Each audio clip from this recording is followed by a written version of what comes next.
explained the significance of dnla militants laying down arms in Assam. Dima Hasao was a hotbed of insurgency in 1994-95 and again in 2003 to 2009, but has been largely peaceful in the last decade.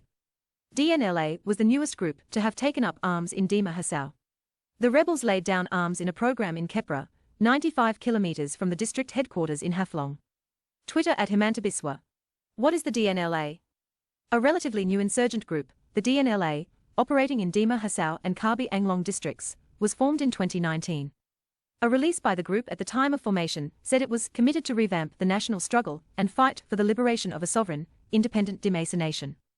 It aimed to develop a sense of brotherhood among the Dimasa, and also to rebuild the trust and faith among the Dimasa society for regaining the Dimasa kingdom. The group had run on a model of extortion and taxation, and was believed to have drawn its support and sustenance from the NSCN-IM of Nagaland. Active in the last 2 years, the DNLA came to limelight when they were suspected to be behind the attack that killed 5 truck drivers in Dima Hasao in August, after the truck owners allegedly failed to pay extortion money. The attack came at a time when the government had been making efforts to bring militant groups to the mainstream. What led the group coming overground? In September, barely a fortnight after the truck attack, the group's top leaders came overground to hold talks with CM Samo. The leaders included self-styled Chairman Edika Diffusa alias Kamandau Dimasa, Deputy Chairman Judichan Haflongba alias America Dimasa, and General Secretary Prethamjit Jadongsa alias Galau Dimasa. After talks, they signed a suspension of operations agreement. Following that, on Saturday, along with Mushrang, 46 cadres laid down arms in the presence of Hiren Nath, ADGP, Special Branch, Jayant Singh, SP, Dima Hasao, Debalul Galosa, Chief Executive Member of North Kashar Hills Autonomous Council, NCHAC. They are currently in a camp in Maibang, 100 kilometers from district headquarters Haflong. The police said that there were about 300 more DNLA cadres, and they, too, would come overground soon. SP Singh said that arms the group surrendered included an AK-47 and M16 rifles, among others. Who are the Dimasas? What is the Dimasa kingdom? The Dimasas, or Dimasa Kacharis, are the earliest known rulers and settlers of Assam, and now live in Dima Hasao, Karbi Anglong, Kashar, Hojai and Nagaon districts of central and southern Assam, as well as parts of Nagaland. Prior to Ahom rule, the powerful Dimasa kings, believed to be the descendants of the rulers of the ancient Kamarupa kingdom, ruled large parts of Assam along the south bank of the Brahmaputra between the 13th and 16th centuries. Their earliest historically known capital was Dimapa, now in Nagaland, and later Maibang in North Kashar Hills.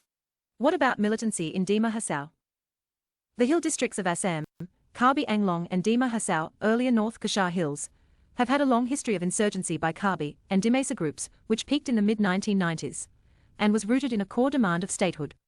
Both districts are now protected under the 6th schedule of the Constitution, and are run by the North Kashar Hills Autonomous Council and the Karbi Anglong Autonomous Council, respectively.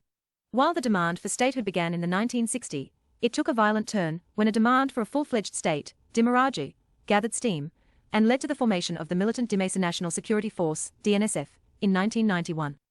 The group surrendered in 1995, but its commander-in-chief, Jewel Golosa, broke away and formed the Dima Halam Dayoga, DHD.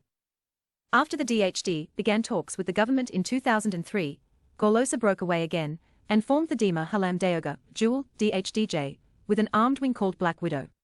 Golosa was arrested in 2009, signed a ceasefire agreement in 2012, and thereafter joined mainstream politics. Dima Hasao was a hotbed of insurgency in 1994-95 and again in 2003 to 2009, but has been largely peaceful in the last decade. DNLA was the newest group to have taken up arms in Dima Hasao. Is the DNLA surrender significant? SP Singh said that they were the last active militant group in the district. As of now, no more groups are active, he said, adding that their surrender was a step towards peace. ADGP Nath added that this was especially significant because the hill districts have had a long history of militancy. Considering they were the last active group, it is noteworthy they have joined the peace process, he said. Special DGP GP Singh said that the surrender comes at a time when most groups in Assam have joined the mainstream, including all Bodo and Karbi militant outfits. This leaves out the United Liberation Front of Assam Independent, ULFAI, he said, adding that the government was already in the process of reaching out to them. We are hopeful they will come overground too and there will be peace in Assam, he said. In September, CM Sama said that Union Home Minister Amit Shah had authorized him to hold preliminary talks with the ULFAI. On Sunday, the group extended its unilateral ceasefire for 3 more months.